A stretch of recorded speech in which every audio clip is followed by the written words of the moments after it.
Hello，大家好，我是胶东小王，今天跟大家分享一下维修洗衣机的必备工具。这个就是拆卸波轮的工具啊。就很多网友问我那个波轮中间螺丝卸下来以后啊，然后轮拿不下来，用什么办法？就是用它就是专门拆卸波轮的，特别好用啊。这个放上以后啊，中间四周，然后把上螺丝，把上螺丝以后，紧中间的螺丝，这个轮盘就上升，就把波轮给提下来了。这个地方有个顶针的啊，这个就是顶杆，这个是插在这里的，然后这个杆顶在波轮的中心的孔里边，就是减速离合器的中间孔。这样拧的话，这个轮就往上走了。然后自公丝把在波轮上就可以了啊。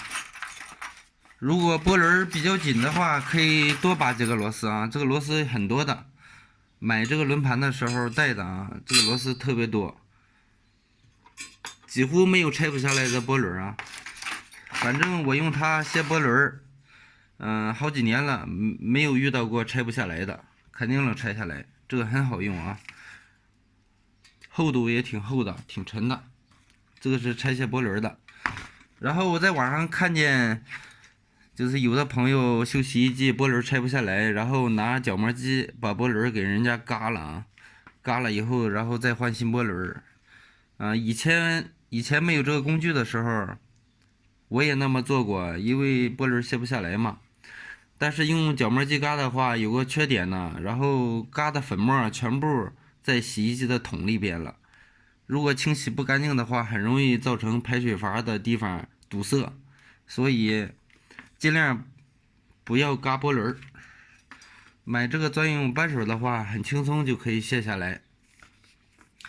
波轮卸下来以后，然后就需要拆桶了，因为洗衣机最难卸的就是减速离合器和桶。换减速离合器或者是清洗洗衣机的时候，都需要拆桶。拆桶的话会比较麻烦，必须要用专用工具啊。波轮卸下来以后啊，下一步就需要拆减速离合器中间的大螺丝。因为现在的减速离合器跟老式的不一样，老式的减速离合器呀，上面只是4个小螺丝呀，用10个的套筒一卸就下来了。现在的是中间的一个大螺丝，这个大螺丝有2种型号，有36和38的尺寸。我现在是用这个专用工具啊，这个上面写的是36，这面写的是38。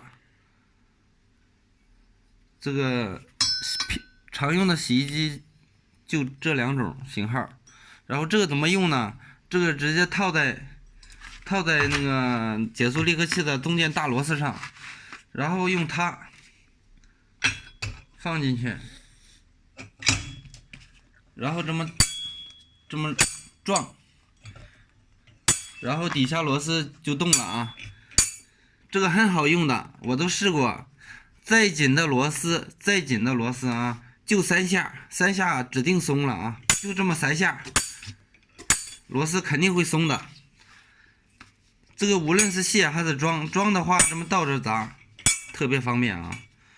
现在我这种锤头几乎是绝版了，现在你在网上买的都不是这种锤头的，是圆柱形的。那个圆柱形的，因为体积比较小，撞击力没有这种方头的撞击力大。现在我看了啊，网上卖的都是那种圆柱形的，然后这种是因为买的早嘛，有这种，现在是绝版。现在全网搜好像没有这种了。这个特别沉，特别重啊，撞击力特别大，螺丝一卸就下来了。那么螺丝卸下来以后就是拆桶了。拆桶的话，就需要这个拉码，这个拉码可以说拉码很多地方都有卖的，但是这个拉码与普通的拉码有什么区别呢？大家仔细可以看啊，区别就在这个地方。这个拉码这个地方是平的，然后普通的拉码这个地方是弧形的，上来一下就是比较厚。比较厚的话，因为洗衣机的内筒和外筒之间呢间距又比较小，间距是很薄的。如果这个厚的话，这个进不去，所以这个是专用拉码，专门拉洗衣机桶的啊。大家买的时候一定要注意，它这个是薄的，直接就可以掐进去，然后掐到内筒上，掐好以后，因为它这个都是加厚的。因为洗衣机啊，特别是海尔的双动力桶特别结实，很难拆，所以用这个拉码。这个拉码这个顶针，如果直接顶到减速离合器上，容易把离合器的头顶坏，所以它这个来的时候带了两个头，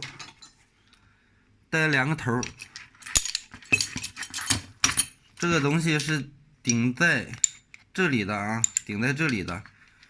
这个是套在离合器那个波轮那个轴上的，然后保护波轮轴的，因为这个力度是很大的，容易把那个轴顶坏了。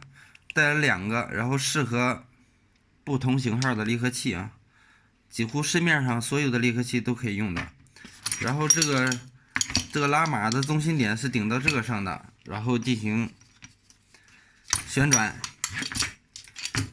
这个螺丝当拉码吃力以后啊，这个螺丝是很紧的，拧的话比较费劲，所以它这个也是带了专用的套筒加长杆。因为在洗衣机的桶里边拧的话，桶的空间是比较有限的啊，使不上劲儿，所以它这个带着加长的啊，然后还带了个快速，这样拧就比较省事儿了。这样的话，这个长度加长了以后，这个扳手就在桶外面了，然后你拧的时候就特别省劲。它这个力比比较大嘛，几乎所有的桶啊都能拔下来啊。对于那种像小天鹅那种普通的减速离合器的，轻松就可以拿下来。这个都试过了。